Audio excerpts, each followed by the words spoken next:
Nwanso Enyimba Nzọgbu Enyimba Nsogbu Sanusi Enyimba Nsogbu Enyimba Nsogbu Tinubu Enyimba Nsogbu Enyimba Nsogbu Amechi Enyimba Nsogbu Rocha Sokorota Enyimba Nsogbu ya Enyimba Nsogbu Enyimba Nsogbu Enyimba Ọdụ Sọkalụ Enyimba Nsogbu ya Nsogbu Boko Haram Enyimba Nsogbu Enyimba Ụwa zuru ike Enyimba Nsogbu ya Enyimba Nsogbu ha Awụsa Fulani Enyimba Nsogbu ha Enyimba Nsogbu Nsogbu Ole mgbe mụ na nwanne m dera abirego ife ajụ narịra anyị ewo mụ na nwanne m dera nwanne pụta n'ụzọ ree nwanne ka anyị tigbo Hausa ndị na-amara Chukwu tigbo ha nsogbu ha zona ka anyị tigbo Hausa ndị na-amara Chukwu tigbo ha nsogbu ha zona anyị ga-etigbo Hausa ndị na-amara Chukwu ndị na-ekweghị na Chukwu ama bụ eze anyị ga-asọda ha n'ala wee kọọ ha ọkọ n'isi. And then we know that one with God is with majority. If God be with us, who can be against us? Onye Chukwu abịa masị n'azụ enweghị atụ ya ihe. Onye Chukwu okike kwụ n'azụ enweghị atụ ya. Director Nnamdi Kanu Chukwu abịa ma ọ bụghị n'azụ. Indigenous people of Biafra Chukwu abịa ma so n'azụ. I can hear the Lord saying, do not be afraid of your enemies. The Boko Haram you see today, you shall see them no more. Hausa Fulani jihadists, you shall see them no more. Says the Lord Almighty, I am with you. We must get to the promised land. The promised land is called Biafra, the land of rising sun. Obodo Chukwu gọziri agọzi, obodo Chukwu chọrọ mma, obodo Chukwu mere eze. Anyị tigbo Hausa dị na-amara Chukwu, tigbo ha nsogbu ha zona ha. Ka anyị tigbo Hausa dị na-amara Chukwu, tigbo ha nsogbu ha zona ha. Ka anyị tigbo Hausa dị na-amara Chukwu, tigbo ha nsogbu ha zona ha. Ka anyị tigbo Hausa ndị na-amara Chukwu ndị na-amaghị Chukwu obi ama ndị na-amaghị Chukwu okike mụ ndị na-amaghị Chukwu na dị ndụ ndị na-ekweteghị na Chukwu ọba ma bụ chi n'ọbụ ya bụ chi kere anyị. Ka anyị tigbo Hausa ndị na-amara Chukwu ndị na-akpịsị ala anya arụsị ndị na-amaghị Chukwu obi ndị na-amaghị Chukwu okike ha. Ola mgbe mụ na nwanne m gere ahụ nwanne pụta n'ụzọ were m ife ajụ narịra anyị maka ire ego o ji rụọ anyị. Otu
soldiers of Biafra, in the name of Chukwuabiama, we shall conquer. We are soldiers, soldiers of Biafra, in the name of Chukwuabiama, we shall conquer. We are soldiers, soldiers of Biafra, in the name of Chukwuabiama, we shall conquer. We are soldiers, soldiers of Biafra, in the name of Chukwuabiama, we shall conquer. We are soldiers, soldiers of Biafra, in the name of Chukwuabiama, we shall conquer. We are soldiers, soldiers of Biafra, in the name of Chukwuabiama, we shall conquer. We are soldiers, fighting for freedom, in the name of Chukwuabiama, we shall conquer. We are fighting for our motherland, by the grace of Chukwuabiama, we shall conquer. We are soldiers, fighting for our rights, in the name of Chukwuabiama, we shall conquer. We are soldiers, soldiers of Biafra, in the name of Chukwuabiama, we shall conquer. We are soldiers, soldiers of Biafra, in the name of Chukwuabiama, we shall conquer. Come to Nanujo, Wago and Area, Ihamuru or Ritogologo.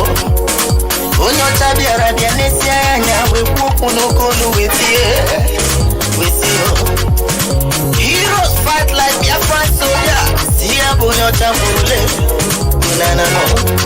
We are soldiers, soldiers of Biafra, in the name of Chukwuabiama, we shall conquer. We are soldiers, soldiers of Biafra, in the name of Chukwuabiama, we shall conquer. We are soldiers, soldiers of Biafra, in the name of Chukwuabiama, we shall conquer. We are marching to our motherland, in the name of Chukwuabiama, we shall conquer ourselves. We are soldiers, soldiers of Biafra, in the name of Chukwuabiama, we shall conquer. I say the land of the rising sun belongs to our fathers, in the name of Chukwuabiama, we shall take it by force. I say we are soldiers, soldiers of Biafra, in the name of Chukwuabiama, we shall conquer. I say hallelujah, hallelujah, Biafra, hallelujah, people, in the name of Chukwuabiama, we shall conquer. Oh yeah, we are soldiers, soldiers of Biafra, in the name of Chukwuabiama, we shall conquer. We are soldiers from the rising sun, in the name of Chukwuabiama, we shall conquer. We are soldiers, soldiers of Biafra, in the name of Chukwuabiama, we shall conquer. When we come, majority white day, in the name of Chukwuabiama, we are fearless. I say we are soldiers, soldiers of Biafra, in the name of Chukwuabiama, we shall conquer.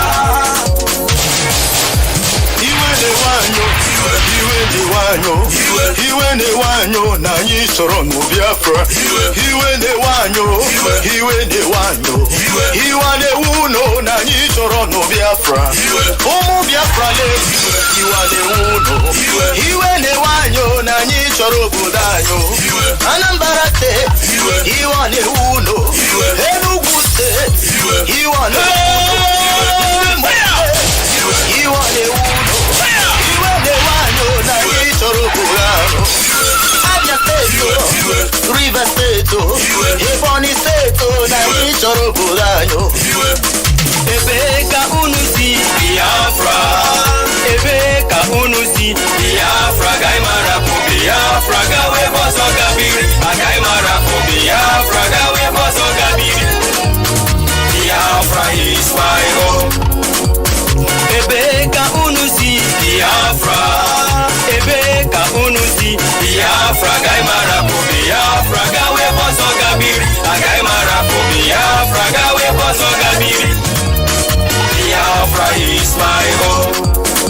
In this platform, we are calling all the indigenous people of Biafra living in diaspora to come back home. Let us defend and build our motherland, the land of the rising sun, and stop developing other people's land while our land has been taken by our enemies. For Biafra land is the kingdom of God on earth, and we must fight with the last drop of our blood to restore this great nation, the land of the rising sun. All hail Biafra! All hail indigenous people of Biafra! All hail the land of the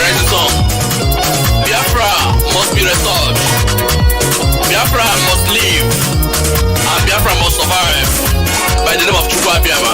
Ebeka unusi Biafra. Ebeka unusi Biafra. Gaimara po Biafra. Gawe boso gabiri. Gaimara po Biafra. Gawe boso gabiri. Biafra is my home. They say the river cannot flow through the forest without bringing down trees. My dear people of Biafra, for many years we have been folding our arms, hoping that Biafra will come in a platter of big and honey called dialogue. What did we get in return? They kill our brothers, they rape our women, they behead our children, they bomb our churches when we go to worship Chukwuabiama. No, no, no. Enough is enough. We can't take this anymore. We must fight to defend our land. The Biafra we love.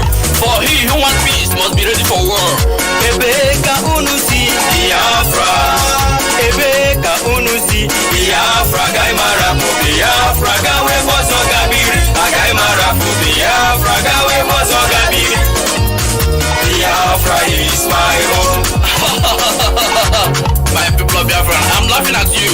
Are we not ashamed of worship less in a foreign land just to make a living? Are we not tired of marrying our mother's pets just to have citizenship in a foreign land? And Biafra must survive. Immigration, jumping condominium, rotting in jail. Ebeka unusi Biafra. Ebeka unusi Biafra. Gaimara po Biafra. Gawe boso gabiri. Gaimara po Biafra. Gawe boso gabiri. Biafra is my home. Enyimba enyi, enyimba, enyimba enyi, enyimba, enyimba enyi, Nzobu, enyimba, nzobu, nzobu, enyimba enyi, nzobu ha, enyimba enyi, ike Nwachukwu, enyimba, nzobu, enyimba enyi, Itobi, enyimba, nzobu ya, enyimba, Achikudanwa, enyimba, nzobu ya, enyimba, Eburu Masobu, enyimba, ndị iro, enyimba, nzobu, nzobu, enyimba, anyị ga-azọgbu ha, enyimba enyi, nzobu, enyimba, nzobu, nzobu, enyimba enyi, nzobu, enyimba, nzobu, nzobu, enyimba enyi, nzobu. Na mbụ kobidoro n'ala Biafra kobidoro. Na mbụ kobidoro n'ala Biafra kobidoro. Na mbụ kobidoro n'ala Biafra kobidoro. Na mbụ kobidoro n'ala Biafra kobidoro. Na mbụ kobidoro n'ala Biafra kobidoro. Na mbụ kobidoro n'ala Biafra kobidoro. You don't say no be today. I say you don't say no be today. Obotaka nye hora usano kaku. Madone kajigo ya we babu. Iye ni nedi no na banyo. Iye ni nedi madu bidoro na banyo. Biafra lande ya makao. Biafra lande ya makao. Nambu kobidoro. Na la Biafra kobidoro. Ayi wewe go. Yes. Ayi wewe sing. Yes. Ayi wewe oil. Yes. Ayi wewe store. Yes. Ayi wewe steel. Yes. Ayi wewe cement. Yes. Na la Biafra kobidoro. Hey. Nambo kobidoro. Na la Biafra kobidoro. Nambo kobidoro. Na la Biafra kobidoro. We came direct from God. We are the Lord's chosen people. We the Biafra people. And even the Chukwu gozira gozi. There is nothing God cannot do. There is nothing Chukwuabiama cannot do. Each one we go hanging with the ya. We are war engineers. We have medical doctors. We have medical practitioners. Biafra land is a settled land. Nambu kobidoro. Nala Biafra kobidoro. Nambu kobidoro. Nala Biafra kobidoro. Nambu kobidoro. Nala Biafra kobidoro. Abiana doctors.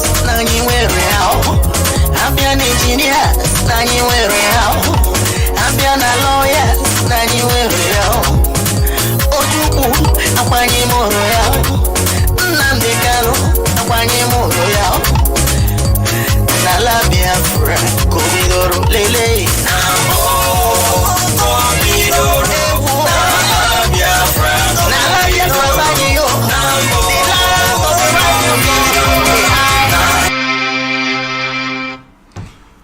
Good evening, wonderful people, great Biafrans, wherever you are on the surface of this very planet Earth that Chukwokika Biama created.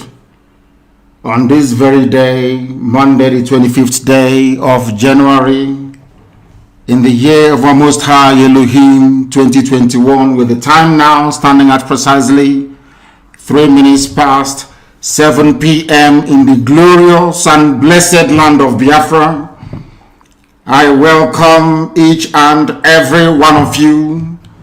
Above all, I welcome the youths of Nigeria, those of them who are from the Middle Belt ostensibly, and also our Oduduwa brethren. And as I welcome you, allow me to encourage you to also welcome other people right across this very planet that we inhabit. We are live and we are direct. As I said, today's day is the 25th day of January. The time now is 4 minutes past the top of the hour, regardless of where you are. That is how you know we are live and we are direct. And as always, heaven, that gave us a message to give to the living, is presiding over our affairs this evening, as he has always done. Today is a very special day. Today is a day of mourning, that is true, because people fell in Olo, innocent civilians. The cowards killed them. They couldn't come to the bush to look for us. They decided to go to the streets of Olo, killing innocent people. Cowards they are. Cowards they are. They know we are in the bushes defending our land and our forests and our farmlands. They decided to go into the town. Hope Uzodinma sent them to kill innocent people. But today, we have given them, it's just an appetizer. Oh, it's just one appetizer. We will serve the main course very soon. As I told them, if your brother or your relative is at Obinze and they come out on the streets of Olo, they will die. It's a very simple promise. And today we kept our promise.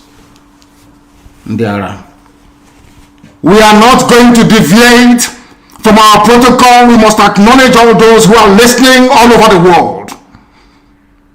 All of you listening right across the surface of this very planet Earth.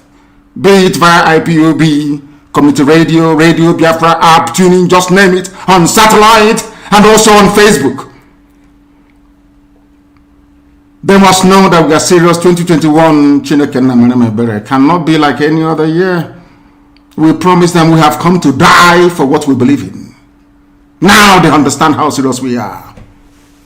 Hope Uzodinma feels sorry for you. Another dead man walking. I will catch Wike Chineke Namaneme. What I will do to Wike Chineke Namaneme. Any ear that hears it will bleed. I swear to God Almighty in heaven. Our Lord can never be any other will be, but I'm telling you, the zoo has fallen. Now they will know.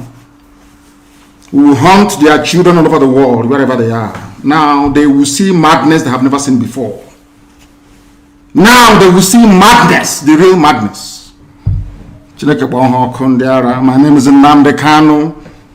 I lead the largest mass movement on the face of this planet Earth. Determined men and women, prepared to give up everything in pursuit of what is right before God and before man.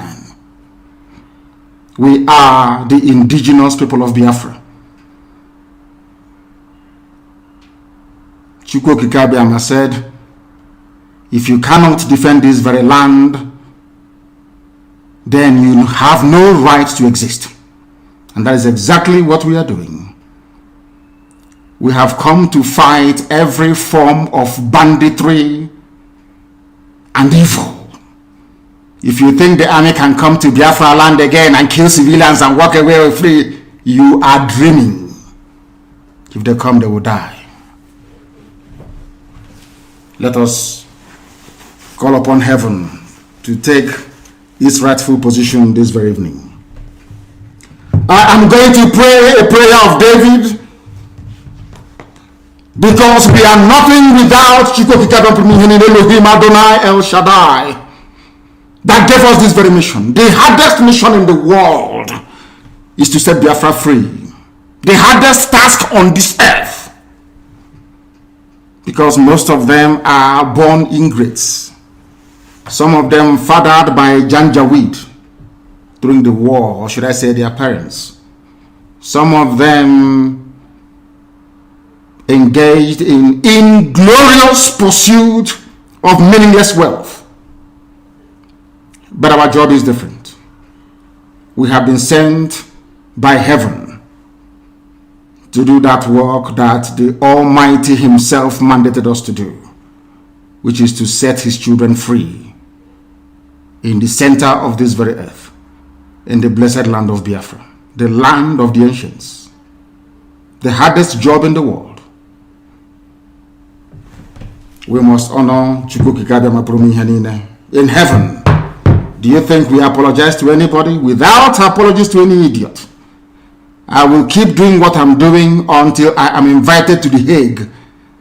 Then I'll ask the whole world where they were in 1966 as 300,000 Biafrans were slaughtered in the north. Where were you between 67 and 70 when over 5 million were slaughtered?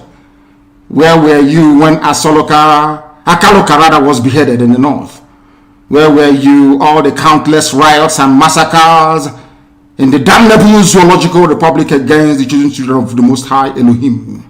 Where were you people when Obibo was going down, burnt, synagogues destroyed, men and women abducted and sent to the north to be raped? Most of them are still in detention. Where were you? That is what I intend to ask the world, because this is a year of insanity and a year of madness. This year we show them what we're made up of. When we say Biafra or death, this year they will understand the meaning of it. We must pray, because the whole world is listening, and I especially asked Nigerian youths to tune in this very evening or morning or afternoon, depending on where you are. I'm going to pray in English language. We shall praise thee.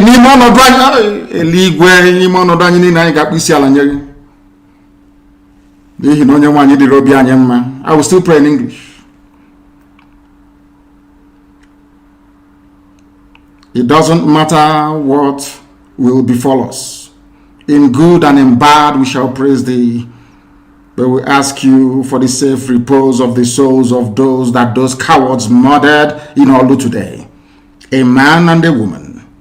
Cowards. We asked them to come into the bushes to look for us. They couldn't come. Instead, they were inside Olu town, as cowardly as they are, looking for civilians to kill. Cowards they are, from Obin Zabats. Elohim Adonai El Shaddai, we shall praise thee forever. It doesn't matter what we are going through. In good and in bad, we shall offer ceaseless adoration of your magnificence and your holiness. You are Lord and you are God, you are not man. You are beyond what man can conceive of thee. That is why unashamedly this very evening we proclaim your greatness before the assembly of the upright and in the congregation of the living. Because your work upon our life is great. Your handiwork is honorable and glorious. It doesn't matter what we are going through, because you are God. We cannot question thee. And your righteousness endureth forever. Look at the things that you have made, the heavens and the earth, the moon, the stars, the ocean, the rivers, the streams, the mountains, all belong to thee. You are full of grace and compassion. And unto thee do we anchor every of our hope, every of our belief that Biafra shall be set free, and that you will also impart knowledge into young people within Nigeria to receive common sense, to absorb this very message this evening, because it is comprehensive and incisive. You have shown us your mercy in the past. You will show us your mercy again. We are not asking for what doesn't belong to us. We are doing precisely that which you mandated us to do. That Biafra may come, that Oduduwa may come, and that every other shackled and enslaved ethnicity in the damnable zoological republic will be set free. That in the end, all of us, Biafrans, Oduduwa, Middle Belt, everybody will come together to give honor and praise unto your holy name for setting us free. Because this very contraption that Britain constructed was designed to kill, to emasculate, and to render asunder.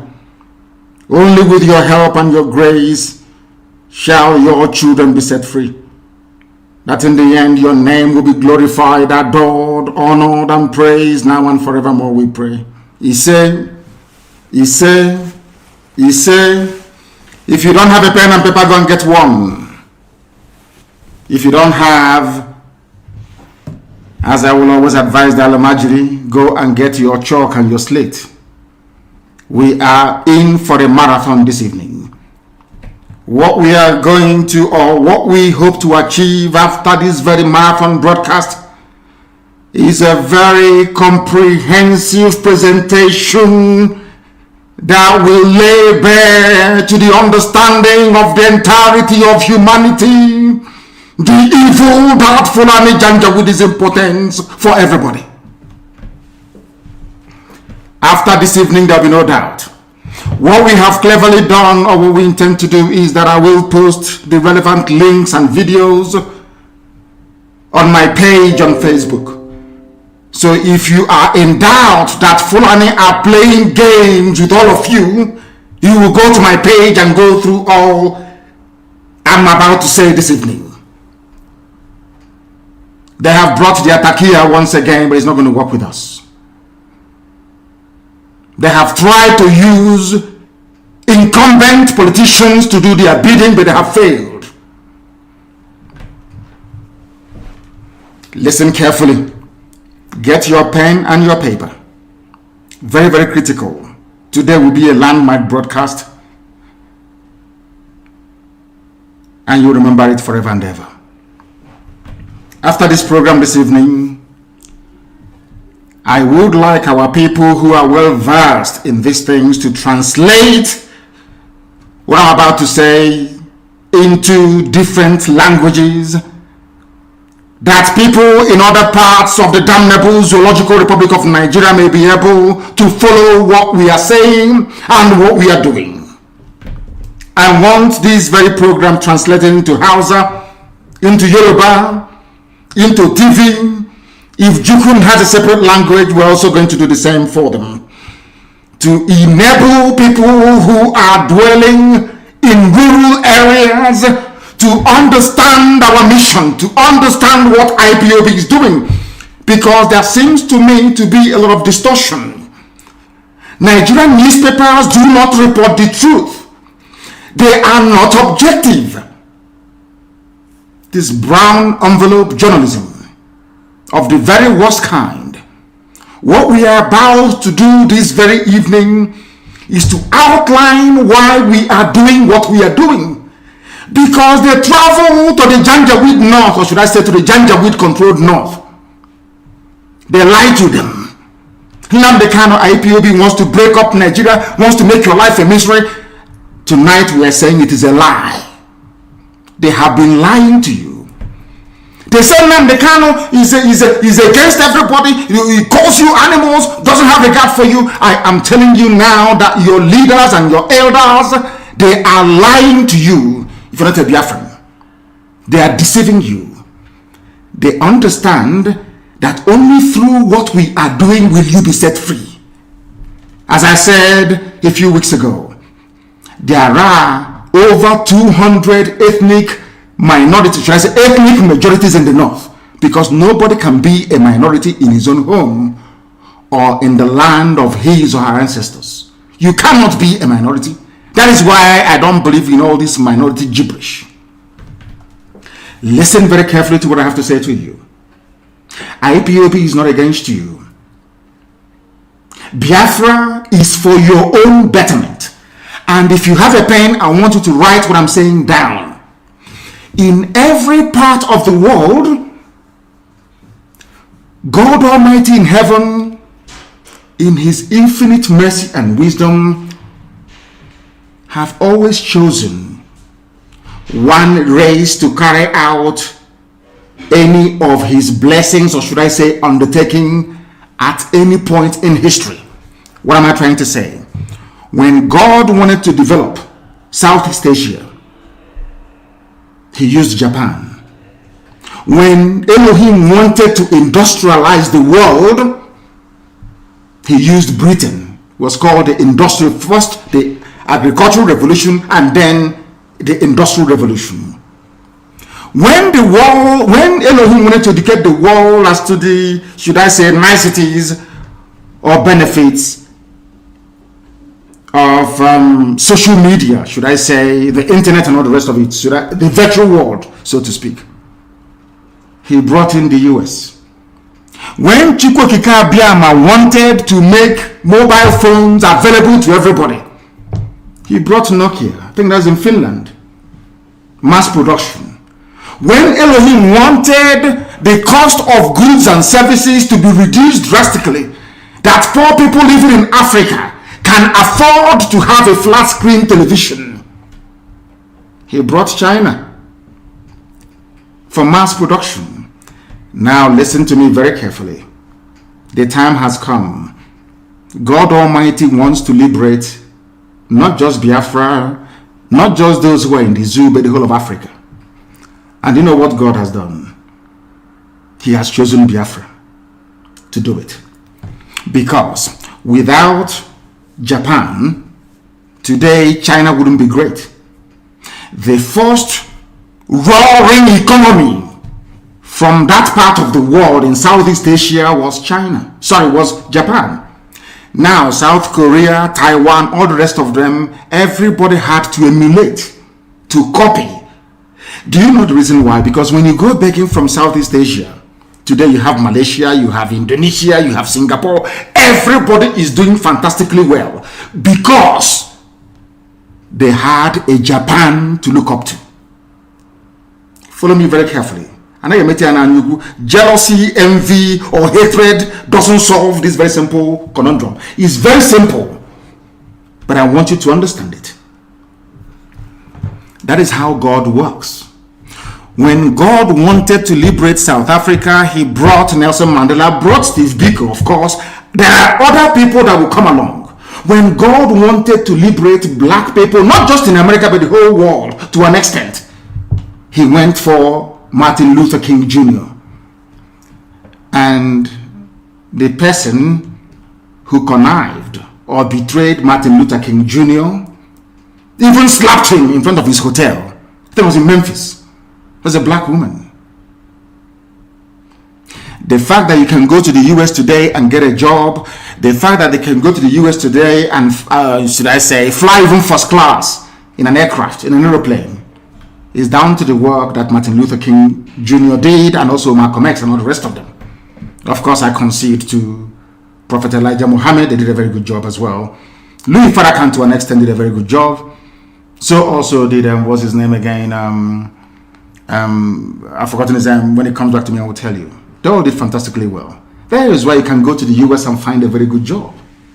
When it comes to Africa, God Almighty in heaven, in his infinite wisdom and mercy, have chosen Biafra. So Biafra can never ever be against anybody. And let me tell you something. Once Biafra becomes free, everybody becomes free. Those harping on about one Nigeria, or the unsustainability of one Nigeria, are those who are benefiting from it. They are your governors. Remember a few weeks ago I told you that anytime somebody assumes office in Nigeria, if you're telling them about what would benefit the society or our children unborn, they will tell you not under my watch. Go to what Makinde, the governor of Oyo State, said today. Go and read it. Exactly what I told you a few days ago. That is why the most dangerous person in front of you is a politician in Nigeria. Not the old woman in your village or the tree that is over 2,000 years old. No. The destiny destroyers you have, in fact, in the whole of Africa, are politicians. Because they are evil. They are doing the work of Satan. You may not believe me, but ask yourself this very simple question. Which African country is doing very well? Just please explain to me. Is it South Africa? You want to say South Africa? Go there and see what is happening. Or what has been happening since the white people left leadership. Now is the time for us to be free. I want to reiterate under oath, because I am always under oath 24 hours a day. If the oil and gas from Biafra land is your problem, I swear before God Almighty in heaven, on my honor, my life, and that of my family, that I will distribute oil and gas from Biafra land for free to the entire West African sub-region. For free. Do you know why? So that their economies can grow as well. We need people to buy our goods and our services. Why do you think America gives grants to people all over the world? Why do you think the EU gives grants? Even China gives grants to everybody. Even Australia. Why? Because poor people cannot buy Range Rover. Do you understand it? They need to help you inadvertently to grow your economy, so you can have the spending power to buy the goods and services that they produce. It is called common sense. It is not stupidity. I can assure each and every component ethnic group in Nigeria today, this evening, all those of you who are listening, all those of you who are watching and listening, that Biafra will not abandon anybody. We want all of you to be free. You all can remember very clearly what happened between 67 and 70, because every time we talk about our eternal leader, the great Dim Chukwemeka. Why I am doing this program this evening is not to allow what happened in the past to repeat itself. Ojukwu did not declare Biafra because he wanted to. Ojukwu went to Aburi to negotiate for restructuring. And he succeeded in negotiating for a restructured Nigeria back to regions. Listen very carefully. On the ride from their hotel to the airport, I think it was Ankara who was the then military junta ruling Ghana. Ojukwu and Gowon were best of friends. Ojukwu said, when we go back to Lagos, I will be the person to nominate Yakubu Gowon as the head of state. I hope all of you are following what I'm saying. Ojukwu never declared Biafra. Britain scuttled it, because Britain did not want any of you to become developed. They didn't want you to control your own economy. They never wanted you to have a life of your own. They wanted to, this big daddy mentality, is us who made you, we created you, you are what you are today because of us. You are nobody. We made you. They love it. So every time we'll be crying, hey, Africa needs aid. Africa needs help. Give them grant. There is vaccine. Why don't you help them? There is polio. There is malaria. Let's help them. They look at us as imbeciles who cannot fend for themselves. They love it. You know that feeling you have, that rancadede feeling when beggars are coming to your house and begging you, you'll be feeling very proud and very big. That's the mentality they have. They knew that Ojukwu would have destroyed that. That was why they hated him. Ojukwu only declared Biafra because Gowon reneged on restructuring. Gowon said, no, we are not going to restructure. And Ojukwu said, this was not what we agreed in Aburi. Since you are now saying you are not going to restructure and Igbo people were being slaughtered in the north, there was never any glorious decade in the history of the zoo. Never. Ojukwu said, I will now create a safe haven for persecuted people in the northeasterners to come back home. And that time, everybody was in this agreement together. Efik, Ibibio, everybody was represented in Ojukwu's cabinet. The man that suggested that the name Biafra should be used was an Ijo man. An Ijo man. Ijoism. Chief Frank Opigo. An Ijo man. So when people talk about Biafra, Ojukwu's Biafra, they will never tell you is Ijo Biafra. They will never tell you it was an Ijo man. Ijo. That said to Ojukwu, our original name is Biafra. And Ojukwu adopted it. Then the propaganda started flying. Sadly, from our Yoruba brethren. Then, very sadly, the lies began. The same lies that they were peddling that led them to label IPOB as a terrorist organization. But people occupying Yoruba forests, people raping and killing in Izombi, people raping and killing at Ozo One, people brazenly attempting to take over the whole of Benue State, they are not terrorists. I want people to, at least those that still have some measure of conscience, to understand what I'm saying. People who are raping and killing you, they are not terrorists. They are not proscribed Mietiala, no. They are normal. You negotiate with them. You talk to them. You parley with them. But IPOB that is championing the freedom of everybody in Nigeria, I said everybody. Sometimes people misunderstand what we are doing. Biafra is a vehicle with which we are going to liberate everybody, including ethnic minorities in Sokoto, in Katsina, in Bauchi. Only Biafra can save you. Why am I saying this? And I want you to listen very carefully, please, and note what I'm saying down. Fortunately, the people of the South are gifted with a sense of responsibility, and if things doesn't work out, rebellion.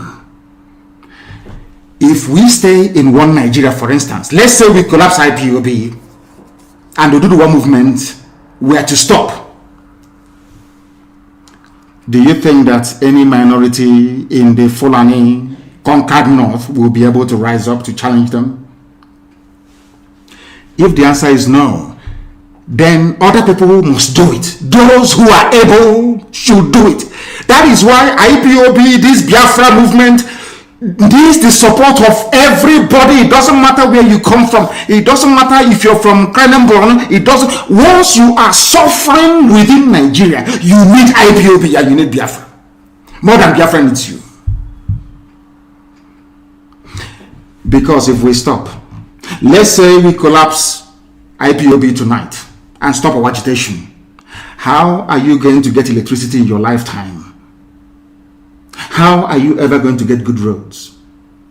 how will you ever hold your corrupt and inept politicians responsible? And more importantly, how are you going to stop Fulanis from taking over your ancestral lands? How? Just tell me. A few days ago, I said something very, very poignant. I said, if you want to remain in one Nigeria, I'm not begrudging you, but look at Hausa people. That is going to be your fate. You are going to be a people devoid of honor and integrity. You will only exist as a people, even if at all they will allow you to exist. Now you understand it. That is why we are doing what we are doing. We must cut out all the distortions, all the falsehoods, all the outright lies against what IPOB stands for. Anybody against IPOB is working for the politician. They are paid E-rats. Owasiwanya, who is a very spent force, somebody who made his entire existence on sabotaging his people. We love our elders. We respect them. If not that I'm a very, very discernible and sensible man, I would have thought that perhaps that Paya Debanjo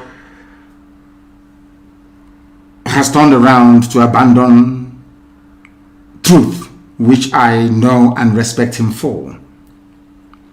Do you know that Paya Debanjo said, I am at one with Kanu?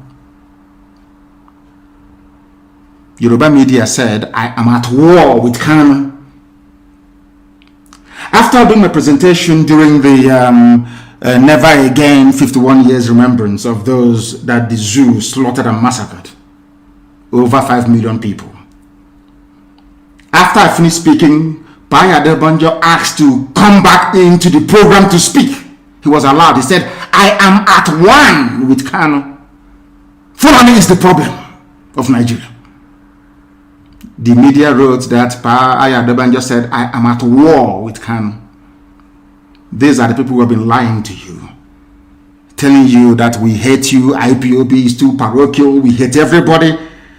And I'm saying, if we hate everybody, why was it that when I was at DSS, those who used to wash my clothes were kids they picked up from Sokoto, from Zamfara, and tagged them Boko Haram sympathizers, locked them up for, some of them for nearly 4 years. They used to wash my clothes. They used to fetch water for me. Boko Haram people. We started talking. They were the ones telling me, they told me every history about Muhammad Yusuf, the founder of Boko Haram that the zoo police killed. You know, sometimes, you know that Nigeria even accused me once of supporting Boko Haram, because I came and I made it very public that Boko Haram is the way it is today because of the wickedness of Nigerians. An average Nigerian is a very wicked animal, a wicked beast. Why do I say this? When Muhammad Yusuf was agitating for referendum, some of you don't know this, the Boko Haram founder was agitating for referendum in the northeast. The Nigerian police killed him. That was why they turned violent. But when you discuss the history of Boko Haram, people will say they're terrorists, they're this, that. But it was the Nigerian state that inflicted terrorism on these very poor people. That was why they took up arms. That is a fact. Castigate Boko Haram all you like. Cast aspersions all you like. Say whatever you want to say against them. It was your docility. You were there. Nigerian police went and killed a man that hasn't killed anybody. Today they're holding El Zagzagi. Holding him. Tomorrow now, when El Zagzagi dies in custody, and another front will be opened up with Shia Muslims in the north, all of you will start yapping as usual, terrorist group, terrorist. But now that El Zagzagi is suffering injustice, all of you are quiet. The only time I'm speaking the truth, you know me, I speak the truth always. I don't give a damn who is upset or who isn't. Have you noticed something? The same thing now that Yoruba media is saying that, of course, I love Sunday Igboho very well. He's doing a very fantastic job, and I will keep supporting him. Do you see the way the Yoruba media are reporting their own people? Do you see how they're writing about every second, every minute, every second, every minute? Because he is Yoruba, and the media in Nigeria is controlled by Yoruba people. And now I'm asking myself, what is the difference between what Sunday is fighting for, what Muhammad Yusuf was fighting for before they killed him, and what Nnamdi Kanu is fighting for? No difference. Follow me very carefully, please. I'm not saying that I condone or tolerate the excesses of Boko Haram bombing and killing people. I completely reject and condemn it.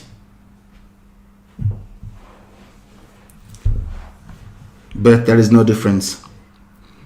Yoruba will never promote anybody outside their tribe. They are journalists I'm talking about. Never. Because somehow they feel that the coming of Biafra will somehow disadvantage them. I don't know why. Or is it because somebody somewhere is desperately trying to become the president of the damnable Zoological Republic? I have no idea. But I want you to pay attention this evening. Ask yourself this question. What is it that Sunday Igboho is doing that is different from what IPOB is doing? What's the difference? They'll say, oh no, because he's not advocating for the breakup of the country. Because we see a million miles ahead than any other person. Why am I saying this? Do you know when Ojukwu saw that only restructuring could save Nigeria? Only restructuring. 52 years ago.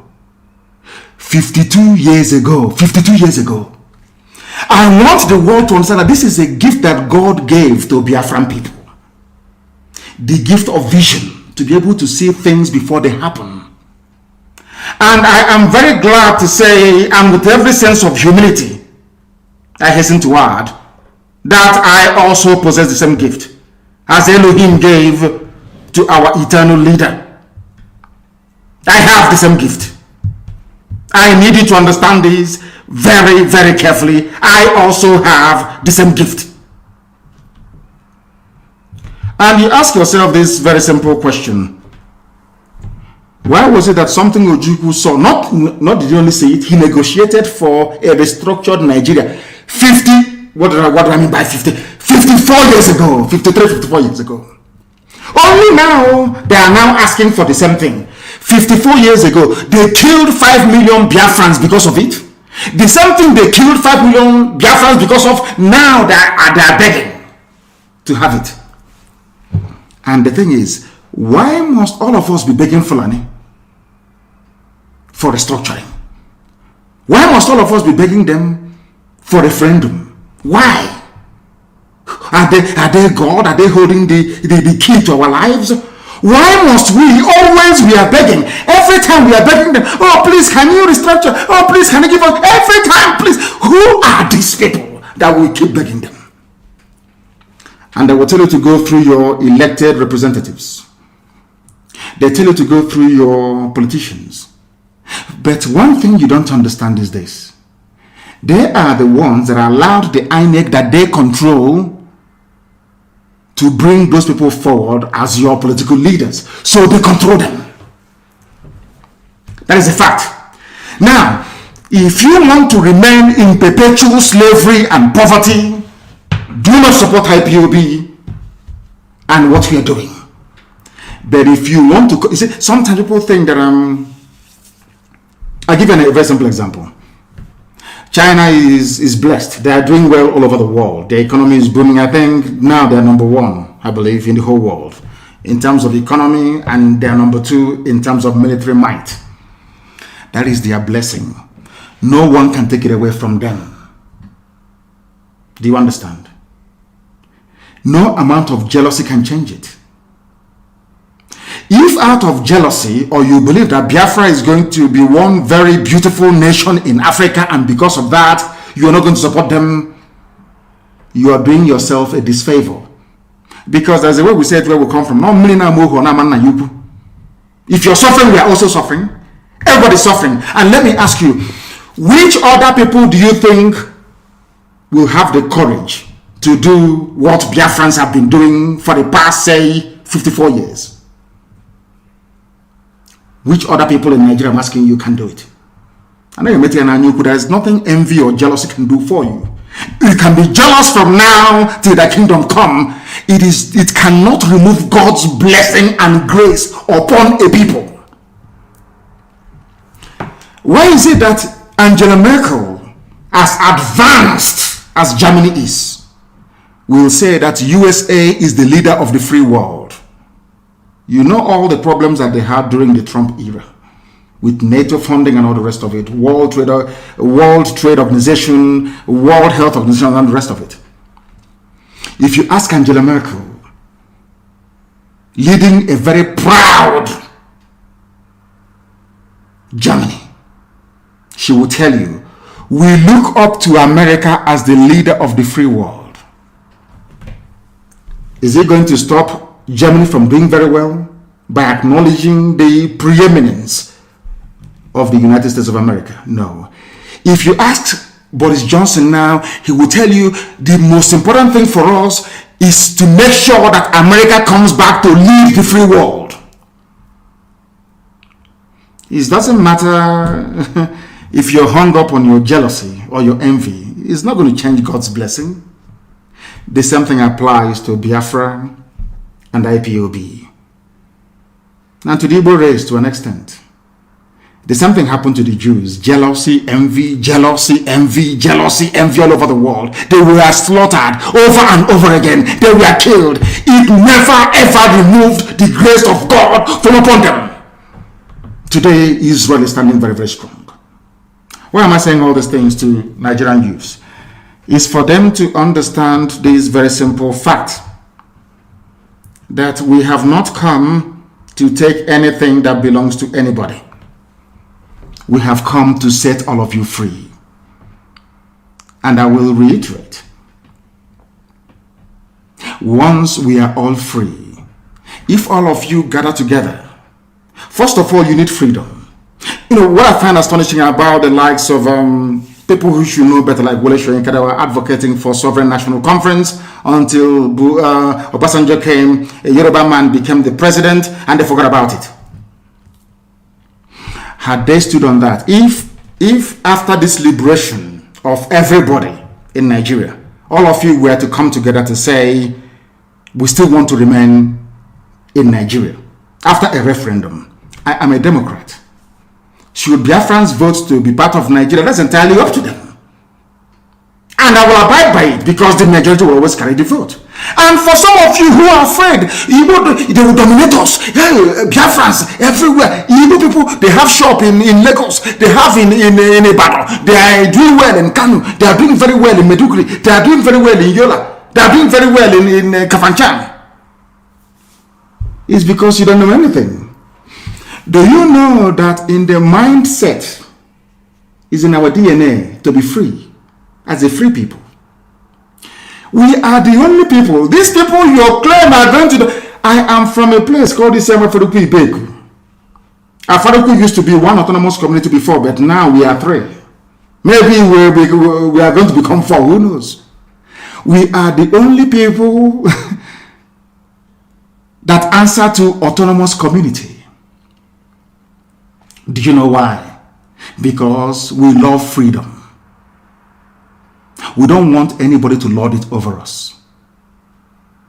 And for people who wrongly claim that was the propaganda of the Janjaweed, the Miyet Yala Caliphate, Fulani Caliphate over the years, don't join Biafra.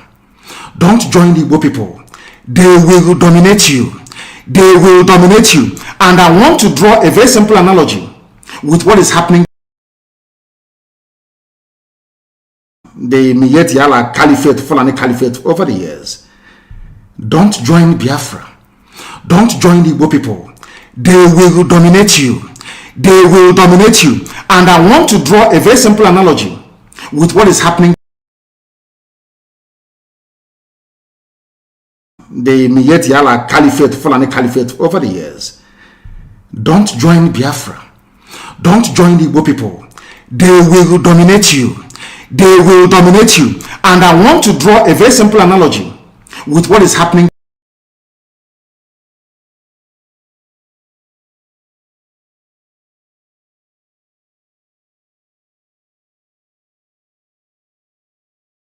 The Miyetti Caliphate, Fulani Caliphate over the years. Don't join Biafra. Don't join the Igbo people. They will dominate you. They will dominate you. And I want to draw a very simple analogy with what is happening. Different from what IPOB is doing. What's the difference? Do you want to go your separate Caliphate and become different republics or entities or nations? Do you want to have a confederation or do you want a federation? As a referendum question. That's all. If it comes back that Biafrans, after this new order has been established, they vote for a continuation of one Nigeria, who am I to say no? I'm a Democrat. I can never say no. Understand this very clearly. We are going to go into a revolution this year. Something more compelling and devastating than end SARS. We must do it together. Spontaneously at the same time. As I told you, we outnumber them. Their soldiers cannot fight. Because a soldier doesn't know if he's firing into a crowd of his own relatives. He doesn't know. It's like throwing a stone into the market. You don't know if that stone is going to strike one of your relatives. But we know they will bring Fulani terrorists from the Sahel, give them Nigerian army uniform to come and fight us. That's what they're going to do. As they're doing in Okigwe right now. Now listen very carefully when they do that. We outnumber them. Fulani is a minority. They're not up to 4% of the population of the zoo called Nigeria. They cannot intimidate all of us. They can intimidate you, that is your business, but they cannot intimidate us. Not to them, they cannot, this IPOB. Never. Do you know why? Because over the years, we allowed them, we gave them leeway. There was no problem. Only Fulani is at war with every ethnic minority, or should I say every ethnic group in Nigeria. Only them. Ask yourself why. We have gone beyond stupid analysis. Every day we analyze. Every day we keep analyzing the news. This happened. That happened. Oh, they have killed somebody here. There. I said to you, now is the time for us to band together. The promise I'm making all Nigerian youths this very night, because it's night time in Nigeria, is this. After we must have succeeded liberating each and every one of us, there is going to be a referendum. In that referendum, there will be 3 questions. Do you want Nigeria to continue as a federation, the way it's presently structured?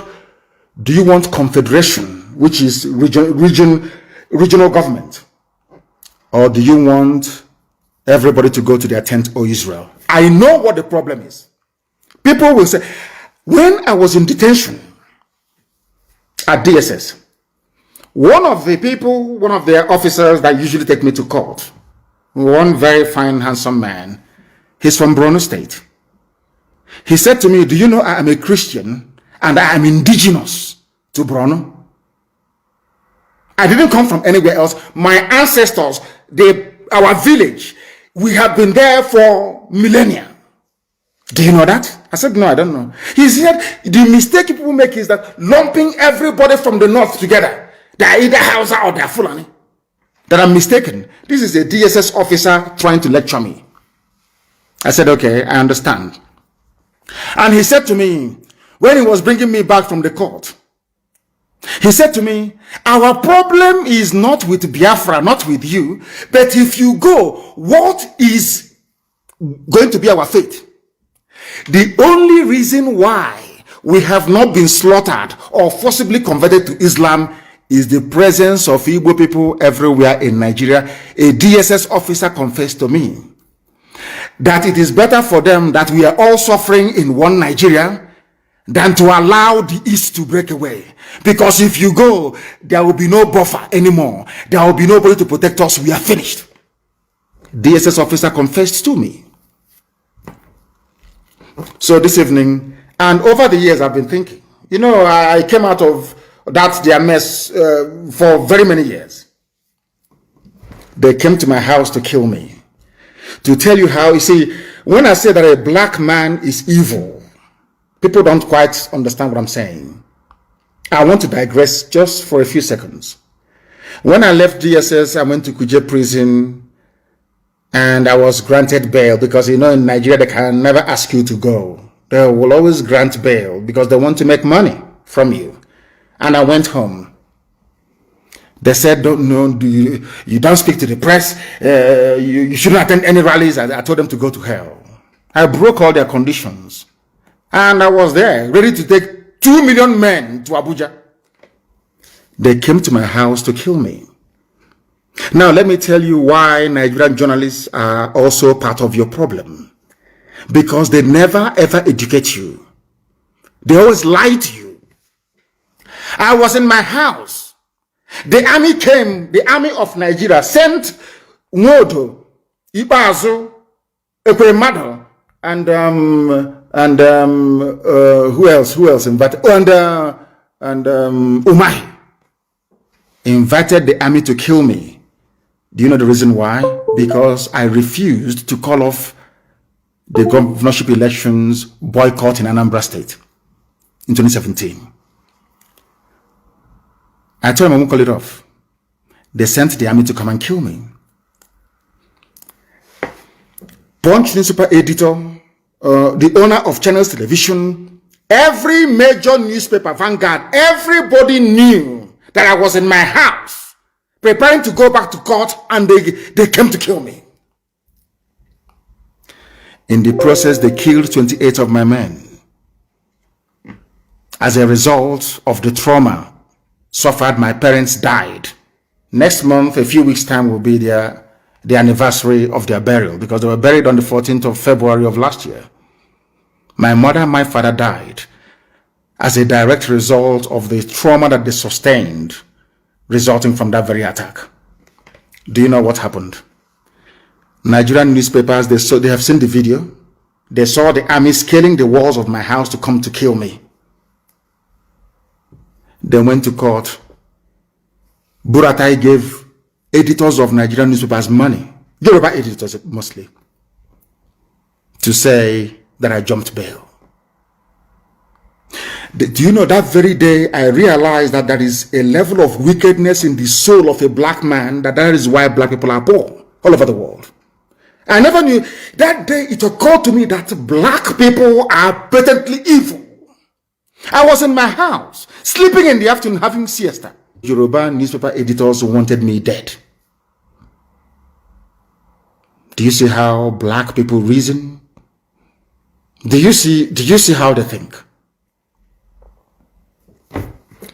Now, as I was saying, these people, do not allow them to deceive you. IPOB is fighting for your liberation, for your freedom. And I want that very video to be posted, please, when I was in court, arranging bail for Kanuri people, for Fulani people, for Hausa people, for Nupe people.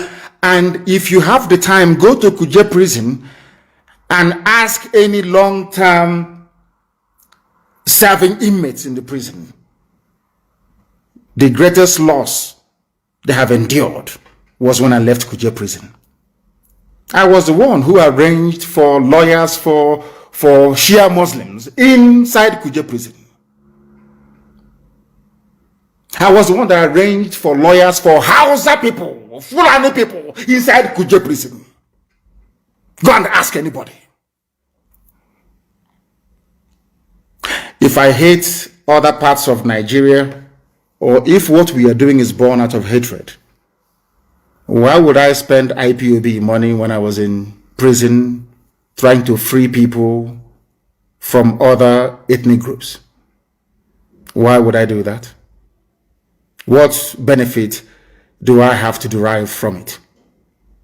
That is to prove to you that what we are doing is to try to free everybody, because if Biafra is free and other people are not free, we don't have freedom. We want other people to be free. So then when Biafra is doing very well, other nations around us will also be doing very well. There is something called economies of scale.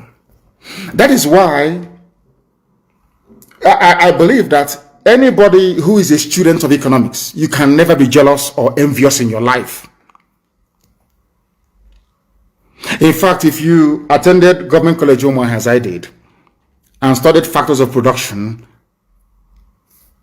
at Form 3 or Class 3, you can never be jealous in your life. Have you seen any Omahian being jealous before? So the people that went to all these mushroom comprehensive schools in the bush, they don't know anything.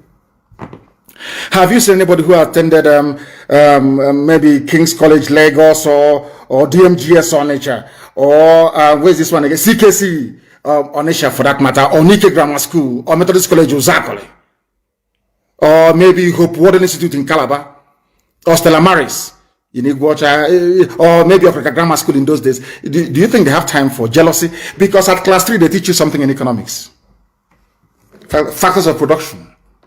And after that, they say that for you to do very well, all companies or factories producing the same item, if you are sited in the same place, that's why you have industrial parks. There is something called economies of scale.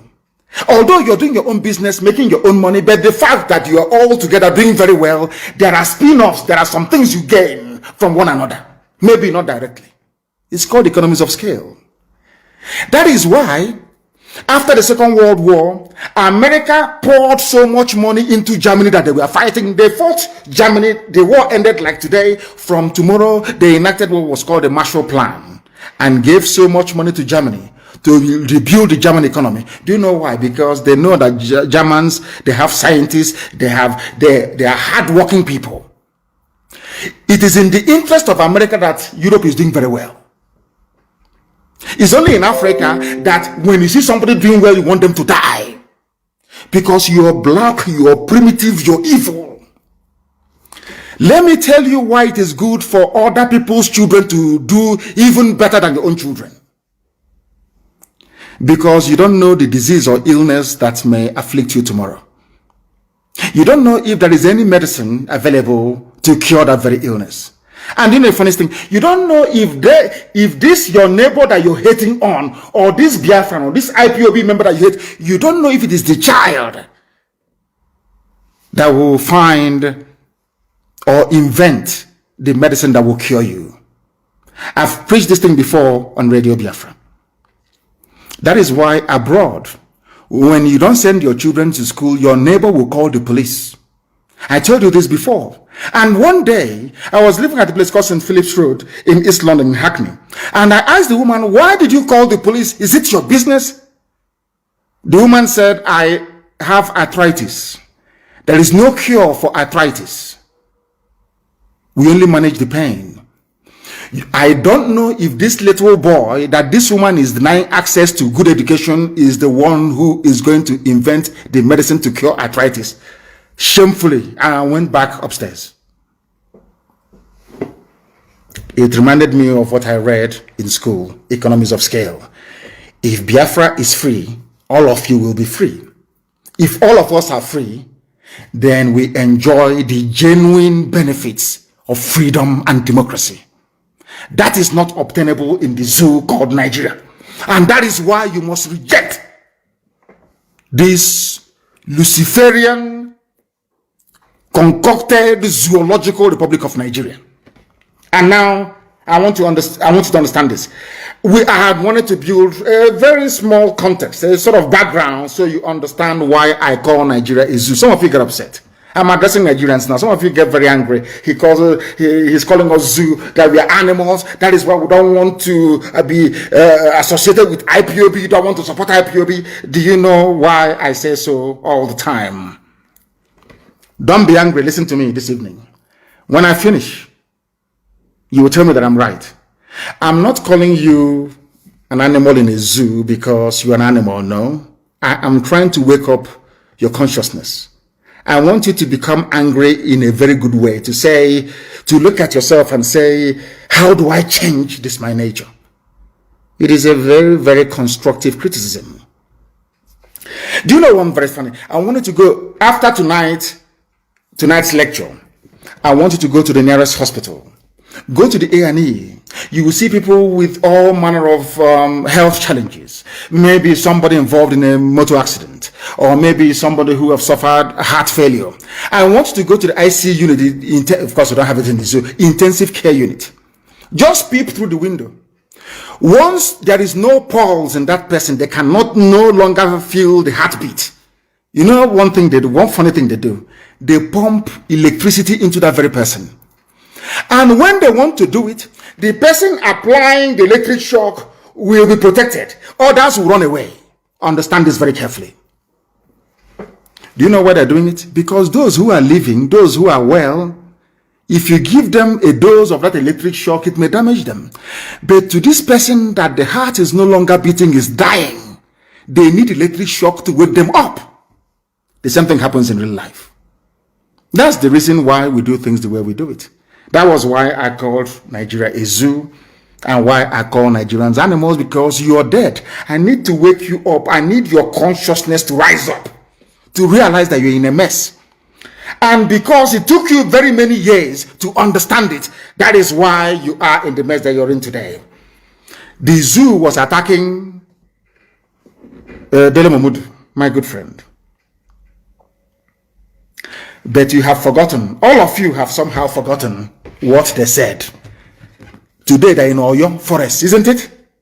Which Sunday is fighting very gallantly, and of course Ibagania dams and all the rest of them, fighting to secure and keep Yoruba land safe.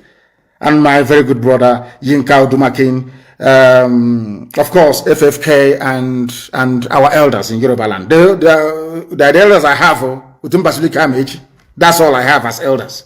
The rest are jokers. Now, listen very, very carefully to this. Because our people don't, you forget so easily. You forget so easily. And please, I want my principal professor to post this, please. Post this very link on my page. In May 16 of 2017, there was a headline from Nigeria, from Asorok. Headsmen attacking Nigerians are foreigners. Published by a published by a Fulani, respectable online media, Premium Times. Respectable, I say, because of the very sterling work they did on Obibo massacre. Premium Times carried it. The headline says, the headsmen attacking Nigerians are foreigners. Now I ask you this simple question. If the headsmen attacking Nigerians are foreigners, what are they doing in the forests of Yoruba land? It is here. They have been raping, abducting, kidnapping, asking for ransom, killing people in broad daylight sometimes. And it's here. Now, let me read this a little bit for you so you understand. Nigerians are, this is why I call you a zoo. Because you never make any reference to anything.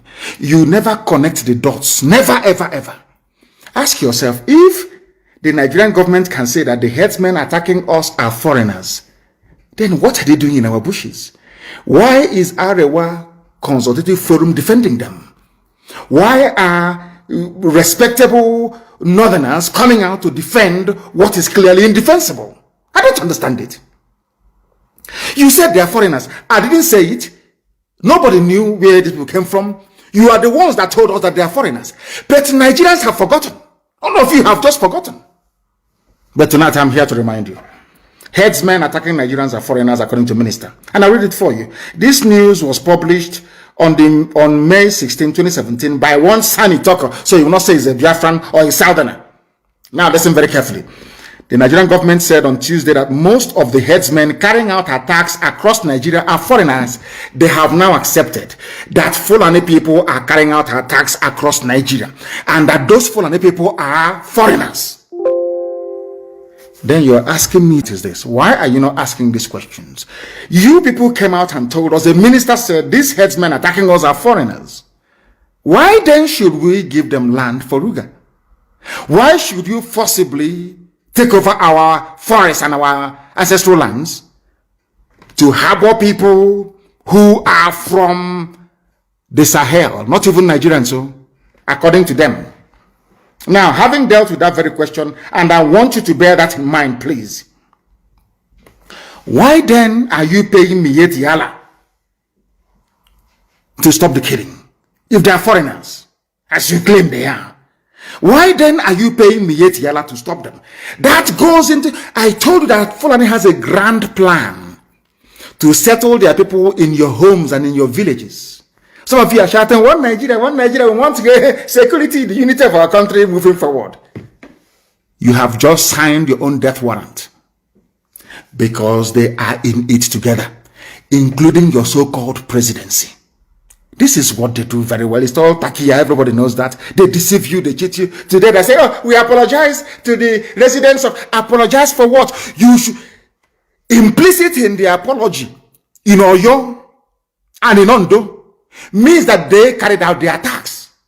Why are you apologizing for the attacks carried out by these primitive people from the Sahel if you're not part of it? And by the way, why are you apologizing? Shouldn't you be in jail for killing people? For killing the daughter of Fashoranti? Shouldn't you be in jail? What is an apology? Now, they apologized in front of the governors and in front of the police commissioner of your state. Yes. Our dear sister Ngozi.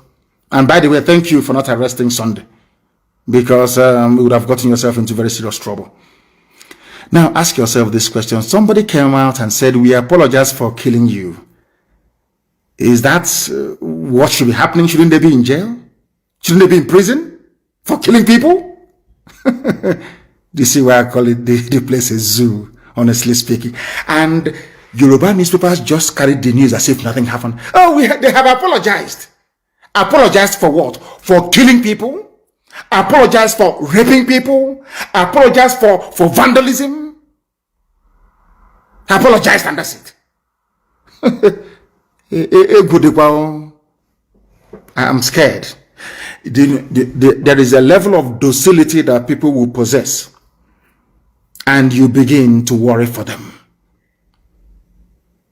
People came to Yoruba land and killed people, and they said, we apologize, and that's it. And that's it.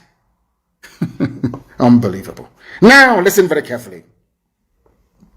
This video that, I don't know if Dele Mahmoud played this video actually, was a video that was played, or should I say, published very many years ago, about what is happening in the zoo. And I'm going to play it for the whole world to understand, so that they can know the truth about what Fulani has in store for you. You don't know it, but we do. We are not fighting for Biafra for the sake of it. We are fighting for Biafra so we can escape from Nigeria before what is to come becomes. Now, listen to this very carefully. Not from me, listen. But as you're listening, bear it in mind that they told also that these people killing us are foreigners. Under their watch, they let them in. That means that the borders of the north is not working. That means that the immigration department is not fit for purpose. They have no shame. Please listen to this. The federal government, led by the Minister of Interior, Abdurrahman Dambazo, met with the Miyetti Allah Cattle Breeders Association of Nigeria in Kebbi State, offering them the sum of 100 billion naira over 2 years to stop the kidnapping in the country. The meeting lasted over 4 hours on Friday as negotiations dragged on, with the association initially asking for 160 billion naira. The minister said that the strategy was part of the steps needed to tackle insecurity in the country as prescribed by the Economic Community of West African States, ECOWAS. The headsman crisis has risen since 2015 after Muhammad Buhari became president. Their rampage has spread not only in the north but also throughout the southern zones of the country. The killings by the headsmen has led them to be tagged the fourth most dangerous and deadly terrorist group in the world by the World Terror Index. The acting Inspector General of Police, Muhammad Adamu, who was also at the meeting in Kebbi State, added that over 1,000 people have been killed and many more kidnapped in Kaduna. However, he said that this intervention was necessary to bring the criminals to book. The Kebbi State Governor, Atiku Bagudu, said hosting the meeting in his state shows the seriousness of President Muhammadu Buhari's administration in tackling the security challenges in the country. Are you following? They gave me Etiala 100 billion and they're denying it.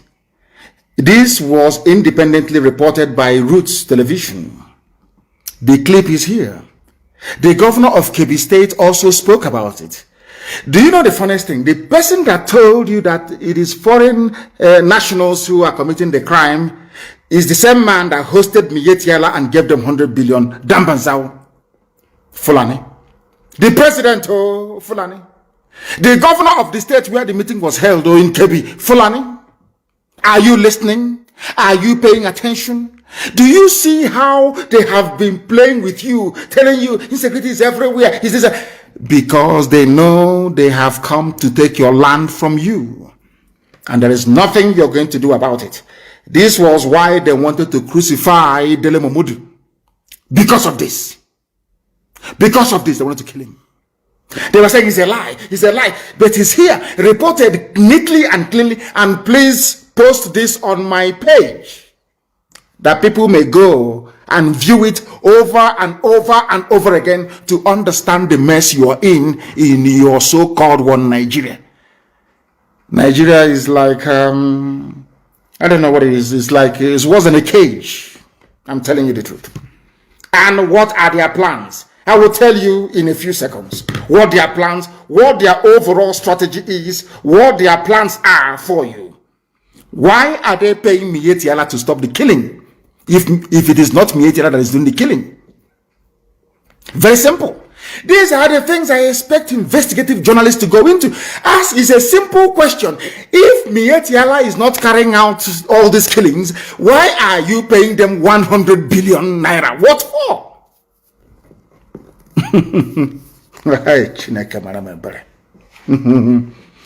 He's here. Dear me. And as usual, they have denied it.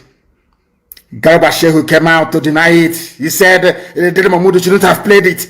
We never offered 100 billion to any association, but the facts are there. You can see it very clearly with your two eyes open.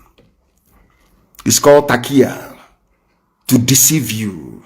You hear them, Makinde must do something, Akeredolu must do something. We are in one Nigeria, everybody can be everywhere. The elders should speak against it.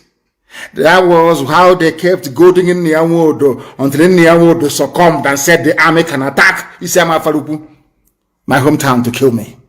Niawodo, Ike Mado, Odevu Mahi, Willie Obiano, and Okezibazo signed my death warrant and said, go and kill him. Nothing will happen.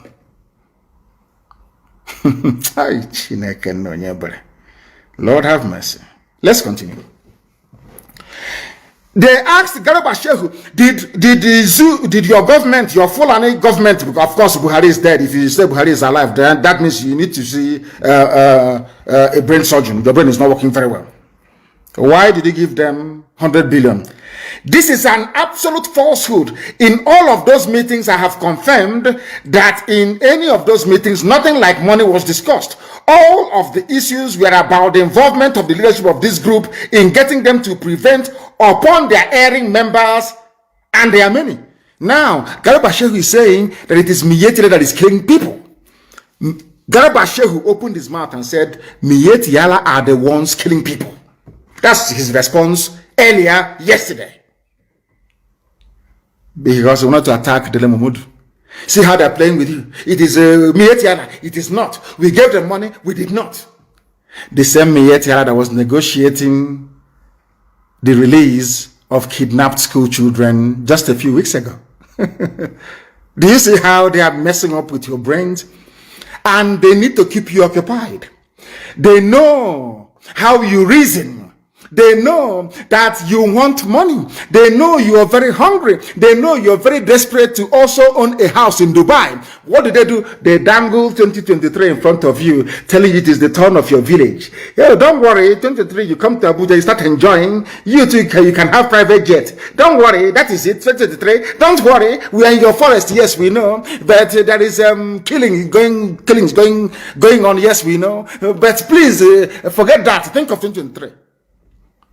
They know how you reason. They are very clever, you know. Oh, Fulani, aye, dear me. They know how to deceive you. And they have willing tools in Yoruba journalism. Yoruba journalism is as poisonous as a very corrupt, desperate politician. Very, very poisonous. Very poisonous, I tell you. It was Yoruba media complicity and duplicity. That is why their forests are being occupied today. Because what goes around comes around. They never knew that by helping these Janjaweed Caliphate suppress freedom fighters, they themselves are opening up their land for occupation. They never knew it. It's common sense. Today everybody's suffering. Garuba Shehu said only a few days ago, no, just yesterday, that it was Miyetti Allah carrying out the killings. Has anyone suggested that Miyetti Allah should be I don't know, proscribed? No. When they kill you, they apologize to you. But IPOB that did nothing. They want to tag a terrorist group. That is the mind of a black person. It is here. The evidence is right in front of us. But Nigerians are too gullible, and I'm asking Nigerian youths tonight, do not be gullible anymore. Do not be gullible anymore. Stand up and say that we have had enough. And when we call you to come out on the streets to protest, just do it. And you have your freedom in your hands. They kept denying, oh, we never gave money to Miyetti Allah, but I want to read another news for you, and please publish it. I want you to publish it on my page, the link to this Guardian newspaper publication. Foundation sues government over alleged plan to pay Fulani headsmen 100 billion to stop kidnapping. They want to pay them 100 billion to stop kidnapping. Now, let me read that for you. The Incorporated Trustees of Malcolm Omirobo Foundation has filed a suit against the government of Nigeria over alleged plan to pay Fulani headsmen 100 billion to woo them to stop kidnapping and banditry in the country. Fulani are the ones doing the kidnapping. Fulani are the people doing the banditry. It is not profiling. They have maybe Britain advised them 2 days ago. Start using the word profiling. You know, it's very sweet. We are not profiling anybody. We are telling you the truth. You set up all these terror groups to advance Fulani hegemonic interests right across the length and breadth of Nigeria. That is what you're doing. And we are calling you out. And you don't like it. That was why you tagged IPOB a terrorist movement, to try to silence us. But God Almighty in heaven had other plans. It is here. Vanguard publication. Confirmation that Fulani people are the ones doing the killing, and they are the ones paying themselves to stop killing their so-called fellow Nigerians. And Governor Makinde is saying, we are one. Let us stay in peace, because he doesn't want his security votes to be threatened. That is black people for you. Black people for you. Now, there's another news. Coming from the same Fulani group. I want you to pay very serious attention, please. Coming from the same Fulani group. This news was published on May the 10th, 2019. A Fulani group warns Nigerian government against compensating Miyetti Allah with 100 billion. Please post the link on my page so the so-called Nigerians can come and see what has become of their lives.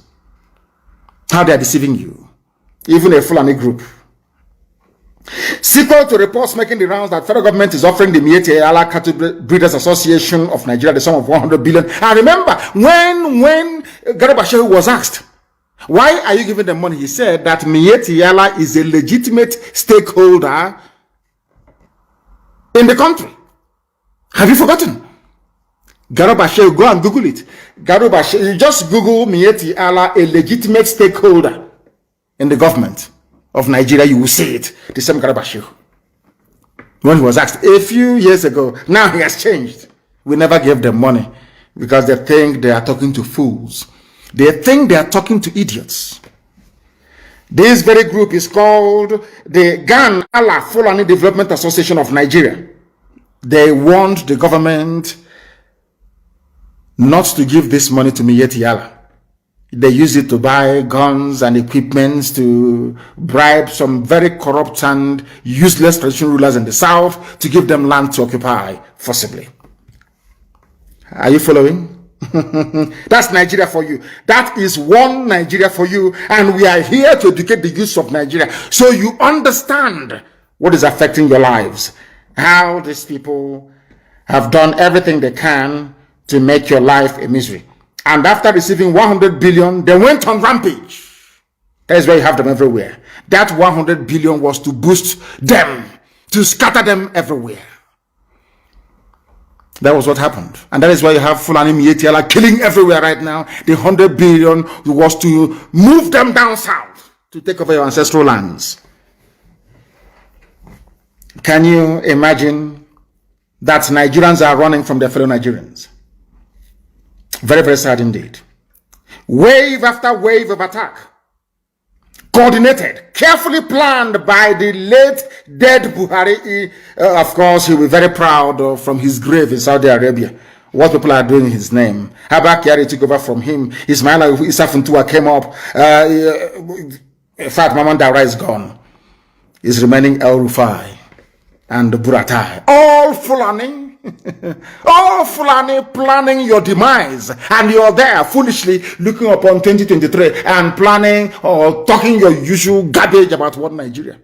There are even mad people everywhere. That is why they don't like us, and we don't give a damn. We don't need your likeness. And now let me also confirm to you the grand plan of the Fulani to take over your lands and kill you in the process. Now, please, I want you to also publish this news, and you can Google it if you like. We have paid some Fulani to stop killings in southern Kaduna. Who said it? Governor El Rufai of Kaduna, Vanguard publication of December the 3rd, 2016. A Fulani governor of Kaduna State said we have paid some Fulani to stop the killing. It didn't start today. This was in 2016. Since they came into power in 2015, it's all killings and advancing the hegemonic interest of the Fulani Caliphate. And all of you are stupidly shouting, one Nigeria, one Nigeria, one Nigeria. And your land is going, your lives are being snuffed out in front of your eyes. Do you see how foolish Nigerians are? Do you see why I call Nigeria a zoo? Do you see why I call Nigerians animals? Because they do not reason. They don't know how to reason very well. Some may get upset about it. But I'm sure in the quiet of your home, you will say that what Nnamdi Kanu is saying is right. We have paid some Fulani, please post it on my page. I beg you, the link is a Vanguard link. Kaduna State Governor Malam Nasser El Rufai has said his government has traced some violent, aggrieved Fulani to their countries. Fulani came to Nigeria, got upset, and went back to their countries. And there is immigration. No? Hey, zoological republic. Zoo. Chineke. What type of God made you people? What type of God made you people? My goodness. Aggrieved Fulani from other countries came to Nigeria. We have gone back to their countries in Mali, in Senegal, in Niger, in Chad to go and pay them to stop coming to Kaduna to kill people. Can you believe such rubbish? They are not terrorist groups. Nobody prescribed them. But Yoruba media write prescribing that about IPOB. Yet killers are allowed to come in and go out of Nigeria at will. They come in as bandits or as headsmen, and they leave as multi-billionaires. They go back to their countries when the money, they go and tell their people, do you want to make money as a Fulani man? Go to Nigeria and start killing. And they come and they settle them. Zoo. Unbelievable. Listen carefully tonight, oh. You must pay attention. Nigeria was a country that banned open grazing because they don't obey their own laws. The people do not even know that judicial pronouncements are themselves laws. Anything a justice or a judge says in a court of law becomes law. They have lawyers, they have senior advocate, junior advocate, intermediate advocate. None of them knows anything about law in the zoo. I want you to follow very carefully, please. Nigerians don't know the meaning of the rule of law, but they boast, rather very ridiculously, of having an elite class of politicians. We are the elite. You are an elite. And they're moving cattle from somewhere in Funtua to Yoruba land, to Oyo, to Ondo. What does your law say about it? The law of Nigeria forbids the movement of cattle and open grazing. It is the law of Nigeria. But because Fulani, they have another agenda. Mind you, they have a Fulani Attorney General. What do you expect? In a country where an Attorney General cannot advise the government that open grazing is illegal. Please, I want you to publish it. It was published by PM News. Headsman, High Court bans open grazing. It is there. Very clear for the whole world to see. You want me to read it? The judgment was delivered by Justice Adewale Thompson on 17th of April, 1969, at the height of the war. Even during the war, in suit number AB/26/66. What did the man say? This man, Johnson, died in 2004 at the age of 82. He said in his judgment, I do not accept the contention of defendants that a custom exists which imposes an obligation on the owner of a farm to fence his farm, whilst the owner of the cattle allows his cattle to wander like pests and cause damage. 1969, no? They started looking for your land since 1969. You know that I love Fulani, they are very patient people. They know how to play this game. They are very patient. Even if they don't accomplish their aim before 2023, they will wait for another 8 years. They will come back and they will continue until they take over your land. It is here. This is a law in Nigeria because this judgment was pronounced by a judge, Justice Adewale Thompson, on 17th of April. It is everywhere in the whole world. That is the reason why people go to Supreme Court in America.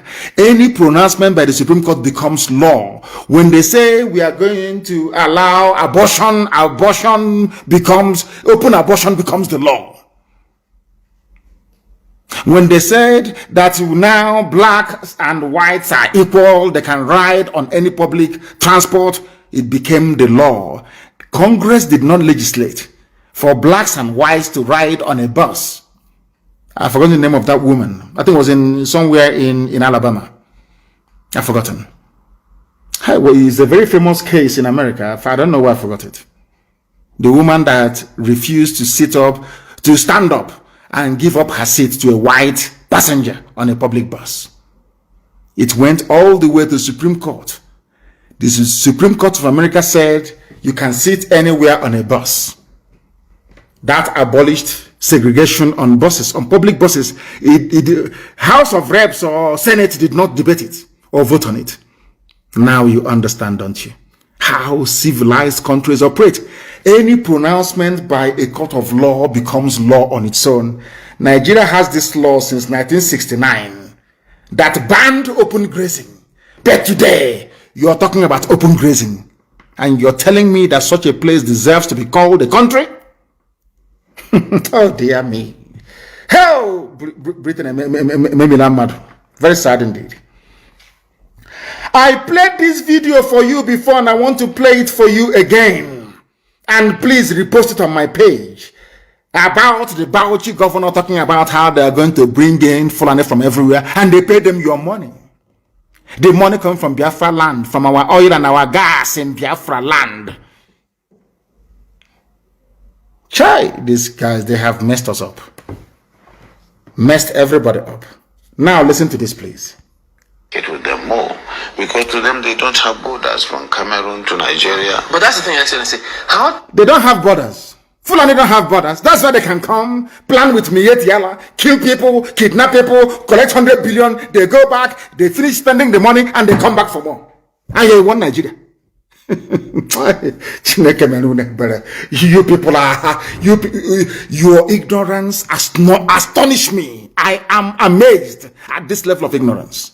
This is a sitting governor, and I want you to listen to him to understand the plan that the Fulanis have for you. Listen to him, Fulani governor. Hey, get with them more, because to them they don't have borders from Cameroon to Nigeria. But that's the thing, Excellency. How do we ensure that those who will be participating in this federal government largely funded program will be Nigerians?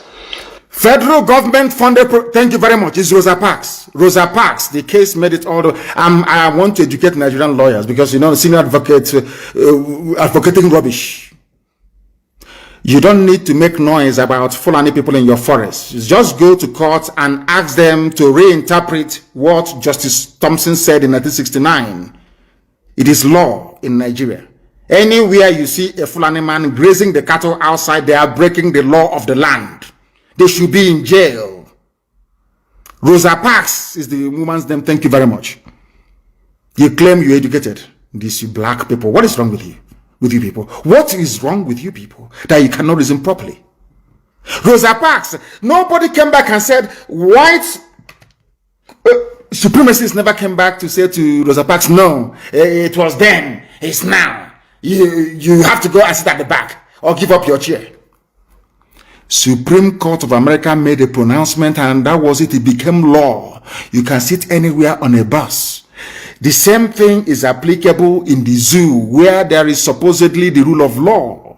Once a judge makes a pronouncement in a court of law, it becomes law. Senior advocate talking rubbish on Channels TV. Let's listen, please, to your Bauchi governor giving your land away to his brothers from the Sahel in the name of one Nigeria. In terms of the funding? No, in terms of the operations. This is to bring in Fulanis together. We have Fulanis from other countries. Fulanis from other countries together in Nigeria. That is why they need your forest. That is why they need your land. That is why they're telling you about we can live anywhere we like. The person living anywhere he likes, where is he from? Is he from Niger, from Chad, from Senegal, from Gambia, from Mali, from Burkina Faso? Where are they from? And now you can say it. Hi, Zoo. Listen. I see there is a lot of mistrust and misconception with regards to the Fulani man. The Fulani man is a global or an African person. He moves from the Gambia, from Senegal, and his nationality is just a Fulani man. And as a person, I may have my relations in the Cameroon, but they are also Fulani men. I have relations because from the maternal side, I'm a Fulani man. And that is why we want to educate people. A Fulani man sees himself as a Bayelsan, as somebody come from the Niger Delta, because he speaks the Niger Delta language. Are you listening? And I don't. And of course, we would have to just take this as part of our own heritage, something that is African, and that we cannot just close the border and say the Fulani man is just a Nigerian. Close border and say Fulani is only in Nigeria. There are Fulani elsewhere. They want to come and see their brothers in Nigeria. And you are talking about one Nigeria. One Nigeria. One Nigeria. Very, very sad indeed. One Nigeria. Open your border so that Fulanis can come and collect their own 100 billion from the presidency. Fulani presidency. The zoo is in one almighty trouble, I tell you. In one almighty trouble, I tell you. And that is why this very broadcast is very, very pivotal. Very, very important that it goes out to the rest of humanity. I warned all of you. That is the most funniest thing of all. I warned you many times over, many years ago, but you never listened. My joy today is that people are beginning to come round to our position about the prediction, or should I say, what we said would happen should you make the mistake of putting Fulani Janjaweed in power. Those from Yoruba land that voted for APC, how far you are now paying with your forests and your farmlands. You are now paying with your lives and your blood. Very, very sad. Now they have now gone through another, should I say, trick of blowing up tankers everywhere and telling you it is a tanker explosion. The way they write about it. There's a tanker explosion at the Navy. Please post the Navy one. Let people see what Fulani people are now doing. They use their cattle to destroy your crops. They murder you if you come out. Now they are blowing up every marketplace they know they do not own. The latest one is that we post the video for the whole world to see. And I wanted to shouting and getting angry because of the same thing that I was saying a few years ago, and he connived with his friends to come and kill me. Very, very sad indeed. And the Miyetti will always win. The Fulani, they always win. They say they're having a meeting with Governor Kredolu and other governors to douse the tension because they have now apologized. You can allow them to remain in your land. Very, very sad indeed. Very, very sad. And this is a place where all land in Nigeria belongs to Fulani. Miyetti Allah dares Governor Akredolu. The link is there. Please post it for the whole world to see. All land in Nigeria belongs to Fulani. Oh, we can live anywhere we like. We are Nigerians. That is why Fulani will keep, because once you are locked into Nigeria, Fulani can do whatever they like. But to break Nigeria into pieces, they can no longer do whatever they like. That is why they need you in one Nigeria, so they can take your land over. The news is there. This same terrorist group, the fourth most deadliest terror group in the world, is now saying that the whole of Nigeria belongs to them and they will take it. With this level of docility, they will take it. But not the land of Biafra. Not the land of Biafra at all, at all, at all. What we are seeing today is, you know what Ojukwu saw 50 years ago? They said, Ojukwu is a rebel. Let's go fight the rebels. In Lagos, let's go fight the rebels are there. Let's go fight the rebels. The rebels have been defeated, or they have said the rebels. What the rebels saw 54 years ago, you are now begging Fulani to give to you. What would have been very difficult, aligning with Ojukwu to get the restructuring that you wanted in 1967, 68. Now you are begging Fulani and they're saying no to you. They want one Nigeria, one federal government of Nigeria where they run everything. And so to make it easier for them to take your land. You are now today, you are begging. You are begging. And that is the reason why this evening I'm asking the Middle Belt to please rally round a young, vibrant leader in the Middle Belt to champion your cause. We will work together to make sure that we set our lives free. Very, very important. Because Nigeria is the only place in the world, considering what they came to do in Olu today, where the military, tasked with protecting the citizens, are actively engaged in the destruction of lives and properties. That's what Nigerian army does very well. That's what they're doing. They know that ESN is in the forest. They know where to find us if they want to, but they prefer to be in the town killing people. And hope of them have brought them. And I hope that all of you are aware of the consequences of the actions of Hope Uzodinma, a 419er from Lagos, a thief and a criminal, that the Janjaweed imposed upon you people. Very, very sad indeed. And in that same zoo, rather than being in the north and fighting the bandits that they created, the people that abducted 8 orphans from an Abuja orphanage, you people are not ashamed of yourselves. When are you going to rise up to say enough is enough?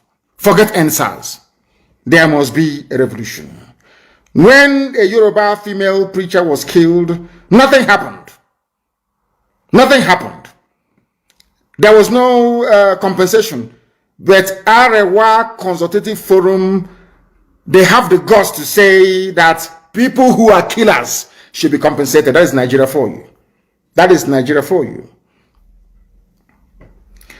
I mean, in the past, people used to say that it was an Igbo man. Igbo man, you know, they very cleverly pointed you to an Igbo man, pointed you to Ipob, to Nnamdi Kanu, people for you to take out your frustrations on, whereas they are busy colonizing you, not even colonizing, subjugating you in your own land. That was what the Fulanese have done very, very cleverly. It is only now that our brother Bayo Oluwasomi is now saying that Fulani have now launched a genocidal war against the Yorubas. What goes around does invariably come around. And even in Ogun State, the Fulani headsmen are still brutalizing people and shattering the jaws of women. And who are the people responsible for this reign of terror? in the name of the diseased and dying one Nigeria, in a country where the Fulani is a minority. History will always repeat itself. Buhari came in 1983 and destroyed lives and killed people. He was overthrown, thankfully, by Babangida. And in 2015, you people brought him back. And I managed to publish the names of those who are responsible for the, should I say, the mess that Nigeria is in today. It's on my page. You can go and read it. But there is something that I want to point out this evening, because it seems to me that my friends in Yoruba media, they know the truth, but they know how to dance around it. You know, they say that Makinde has been paralyzed by fear. Paralyzed by fear. The Janjaweed got to him. He's a governor. That's what they do. Oh, do you want to stay there? Do you want to continue staying there? Then do something. Do something now and protect Fulani. We are all one Nigeria. That's what they always do. That's why Makinde came out to start talking rubbish. But the Minister of Youth and Sports Development, Mr. Sunday Dare, has advised the Oyo State Governor Sheyi Makinde to be more proactive and decisive in handling the security situation in his state. That's what they do. Once you go into power, you are in power. You don't want anybody to actually interfere or interrupt the flow of money in name of allocation coming to you. Because of that, you do everything you can to cling on to power, and that most times means doing what will please the Fulani. And that is why Yoruba forests today have been taken over by Fulani Janjaweed. And in the north, the same bandits that came from Niger Republic, from Mali, from everywhere, these are Fulani, they are giving them Hilux vans and vehicles and millions of naira. They call them repentant bandits. Even the one from Ouagadougou, he's in Abuja collecting his Hilux and billions of naira in your one Nigeria. That is why if you remain in Nigeria, you are going to die. You are going to perish. And that is the reason why we do what we do. We want to save you. We want to make your lives better. We want to make sure that you enjoy the benefits of freedom the same way that we wish upon Biafran people, not just in Biafran, but all over the world. That is why we must join hands together. That is why there must be a revolution, and that is why everybody must support IPOB in what we are doing, and that is why we must bring the zoo to an end, to let the people decide. As Modo was screaming and backing and saying that their 1999 constitution is evil, who is going to rewrite it? Is it not the people? Because if you keep quiet, Fulani will come up with even a worse version of that very constitution. I preached it before, and I'm sure somebody posted it or commented upon it yesterday. Go to that constitution and you will see the mess that your lives are today is as a direct result of a constitution written by a Fulani man for Fulani people in order to dominate you. That is why everybody must rise up and be part of what we are doing. That is why everybody must rise up and support what IPOB is doing.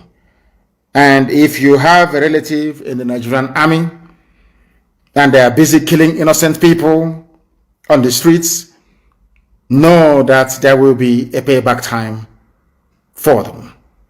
We will not forgive. We are not going to lament. I'm not going to complain or cry. You went to all, you killed people and you did this and you did that. Anything you do to us, we are going to revenge. I'm saying it live so that the whole world can hear me. That thing you want, you're going to get it. And there are a few special announcements I would like to make. There are new USA National Financial Secretary, Mrs. Latina McPeters, and also our Asset Recovery Officer is Dr. Nelly Ofebu. The rest will be put in place. And please, we must note that we have 4 independent regional coordinators in the United States of America, and the names, rightly so, are Central Regional Coordinator, Pacific Regional Coordinator, Eastern Regional Coordinator, Mountain Regional Coordinator. They are all independent. We must make this very, very clear, please. And you also know that we are doing a very fantastic job, and our land is safer today than it was yesterday. That I can assure you. The zoo will try everything they can to intimidate. That it is in their nature. but we are not going to capitulate. We are standing very tall and very firm because the land of Biafra must be protected at all cost. And that is precisely what we are doing. And with that, we have come to the end of our presentation this very evening. I thank you all for listening, and I'm sure you have noted down very important and critical points for you to research at your leisure. Or you can come back to my page to go through all the links and the videos that we have published to prove to you irrefutably that the Fulanis are out to conquer, to subjugate, to kill, to pillage, and to drive us away from our lands, and we're not going to allow it. Once again, thank you very much for listening. From me, from here, with every love in my heart, it is good evening.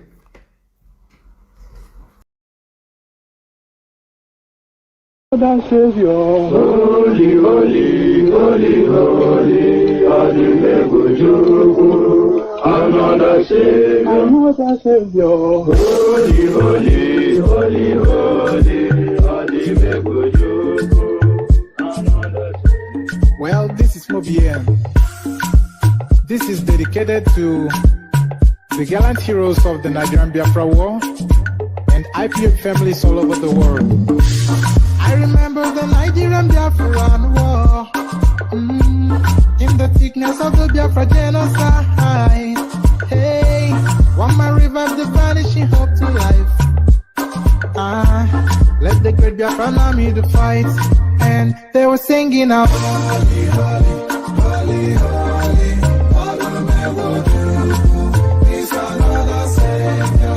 They were singing out, holy, holy, holy, holy, all who never do. This another Savior. Holy, holy, holy, holy, all who never do. This another Savior. Many years after the genocide, whoa, yet another great leader has risen up now. Oh, and he's leading the Biafrans to victory.